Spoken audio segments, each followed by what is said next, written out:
Hey, this is Clayton from Thegoal60.com.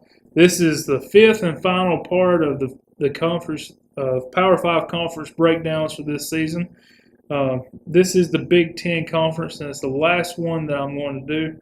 If you haven't checked out the other 4 videos, please do so. The link is going to be in the description below. Also in the description below, I'll have the links to some videos I did last year on betting basics. Kind of giving you a background if you've never done it, or if you're interested in it, or just want to get a little better at it and just kind of want to watch it as well.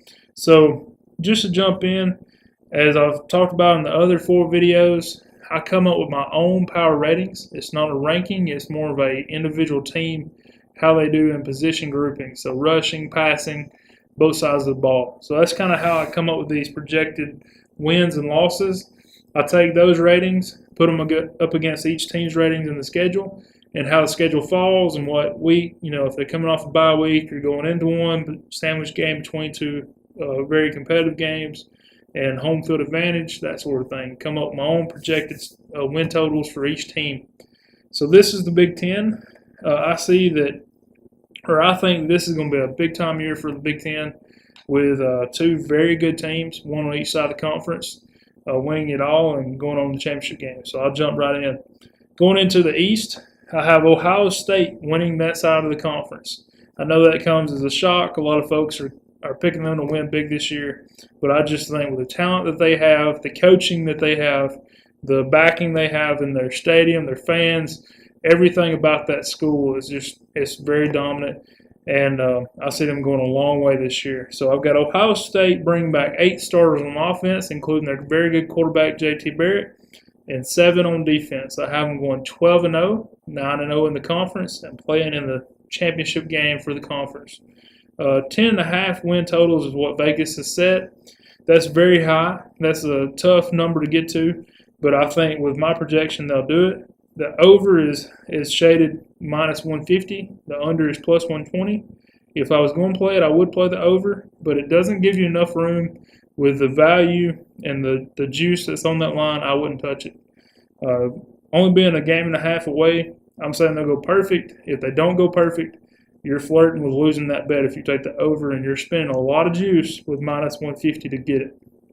Next up, I have Penn State with another good year out of James Franklin and his team, bringing back 9 starters on offense, 6 on defense.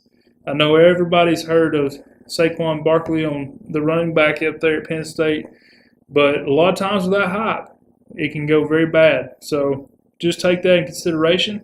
But as far as being on paper, I have them finishing 11-1, 8-1 in the conference. Obviously, their only loss being a revenge game for Ohio State at Ohio State. 9.5 is their win total coming out of Las Vegas. The over is -130. The under is +100. If I was going to take it, I would take the over, just like I would in Ohio State.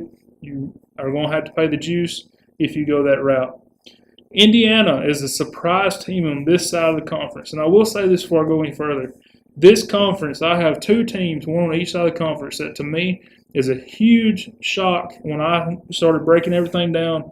Both of these teams, one being Indiana, really, I had to scratch my head and look at it a little bit and just really think about, is that legit, or does that need to be changed? Like I said, this is all on paper. This is my projections. I don't have them winning, either one of them winning the conference or even their division, but I do have them having a lot better years than what other folks are thinking. So Indiana brings back 6 on offense, 9 on defense. Their defensive coach their head coach is a defensive-minded coach. He was a defensive coordinator last year, Tom Allen. He was a linebacker coach at Ole Miss, went on to be a defensive coordinator at South Florida for Willie Taggart, and then to Indiana.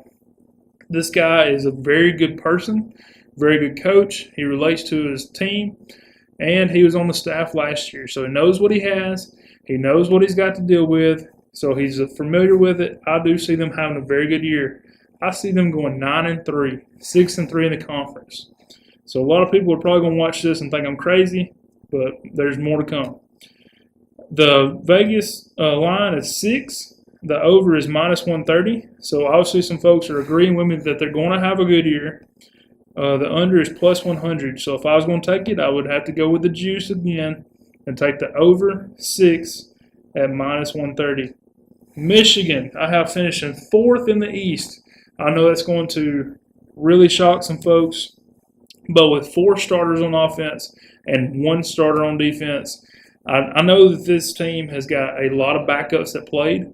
I know that they have a ton of talent and a good coaching staff, a very experienced coaching staff, so I think they'll be okay, but I don't have them playing near as well as what other folks think they'll do. I have Michigan going 6-6, 4-5 in the conference, with a 9-game total coming out of Vegas and a very juiced over at -180. I would go with, I see a lot of value in taking the under at +150. So again, I would take the under 9 wins at +150. So just think about this for a second. It being a whole number at 9, even if they win 9 games, it's a push. If they go under, if they win 8 games, you're +150. So I see a ton of value with the under. Michigan State, I have with 4 returning starters on each side of the ball. I see them having another tough year, not quite as bad as last year, but I see a 5-7, 3-6 in the conference. 6.5 is what Vegas has gave them for their over/under. Over is +160 with the under being -200. So that's very heavy. That's $2 to win 1. So I don't see very much value there, only because the juice is so heavy. If I was going to do it, I would go with the under, and I'm just not going to put down $2 to win 1 any day. Maryland, I have finishing next with 6 returning starters on offense, 7 on defense. I have them going 3-9, 1-8. With 3.5 is their season win total in Vegas. Over -130, under +100. That's even money. I would not touch it either way. And finally, Rutgers on the East finishing last, going 3-9, 1-8. With 6 returning starters on offense, 8 on defense. They do have a playmaker coming back on offense. Can't remember his name right now, but he'll be back. I think he was injured last year. So I think they'll be a little more competitive, but I don't see them doing much more. I don't see them even being close to coming to a bowl game. Let's go to the West. I have, just like Ohio State going 12-0, I have Wisconsin going 12-0. Neither one, these teams do not play during the regular season, obviously, but I do see them playing in the championship game. So again, I have Wisconsin with 8 starters on offense, 7 on defense, going perfect 12-0, 9-0 in the regular season. 9.5 is their win total. So the over at -150 is the value, even though you're having to pay so much juice.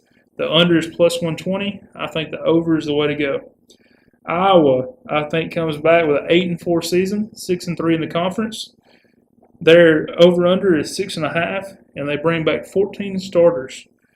The 6 on offense, 8 on defense. So obviously with a strong defense, I have them finishing second on this side of the conference. And the over is the value I see here at -140. Under is +110, but at 6.5 wins, I think they'll be better than that. Purdue is the team that, just like Indiana, is a huge shock to me. When I did these numbers, I went through the season. They've got a brand new coach in Jeff Brom, which I think is an up-and-coming coach. I don't know how long he's going to be at Purdue, but I think they need to ride the wave as long as they can. This guy is going to be very good. He comes out of the Petrino coaching line, which no matter how bad you don't like Petrino, he's still very good. So him getting that kind of coaching experience, and he's got a very good staff under him. He's got guys who used to be head coaches that are I think his offensive coordinator. His defensive coordinator was a head coach at one time. So I think this guy's got a pretty good staff. He's got some very good talent. Good talent for Purdue with experience coming back.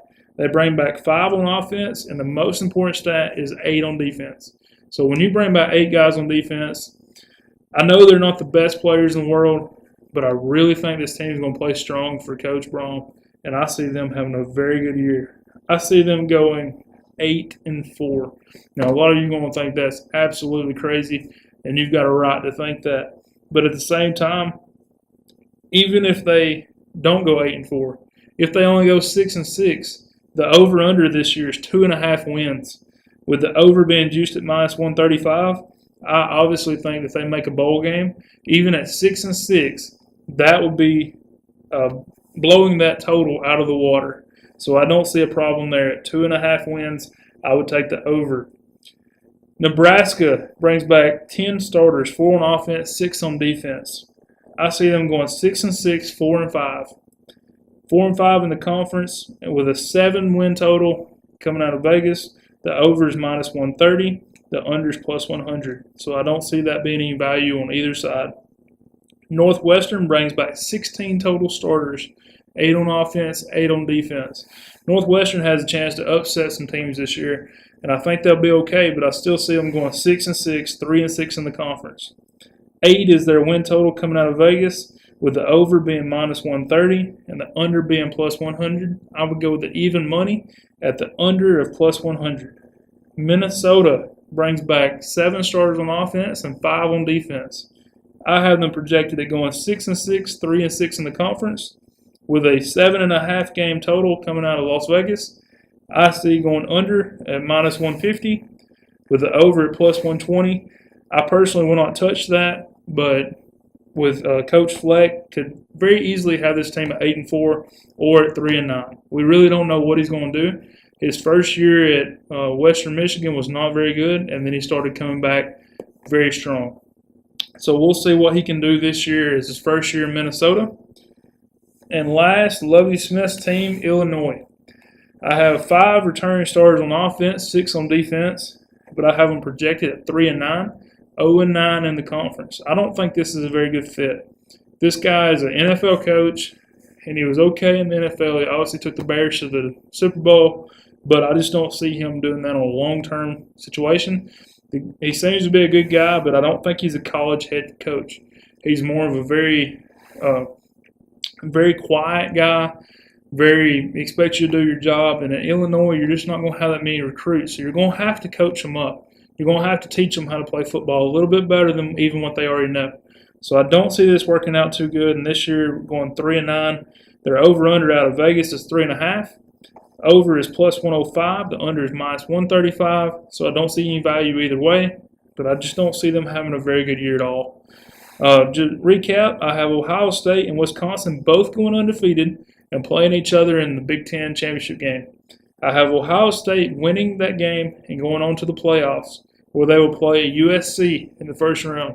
And then at that point, I think they do beat USC, only because their defensive line is stacked. I think their defense is going to be stout, and when you've got a good defense, you generally win championships. You can outscore people all you want. If you got a good defense, you're going to be very good on the year. That's just how it goes. But I do think they play Alabama in a rematch of the 2014 season. I think Alabama comes out with the win this year. So I've got Ohio State going to another playoff game, but I don't think they win the national championship this year. I don't know how their third-string quarterback is, but I don't think he's going to be as good as Cardale Jones. So I don't see them winning at all. But I appreciate you taking the time to watch these videos. If you haven't already, go check out the other 4 breakdowns of the conferences, the Power 5 conference videos, and check out the betting basics. Please like and share. Check me out at Thegoal60.com or follow me on Twitter at Thegoal60. Thank you.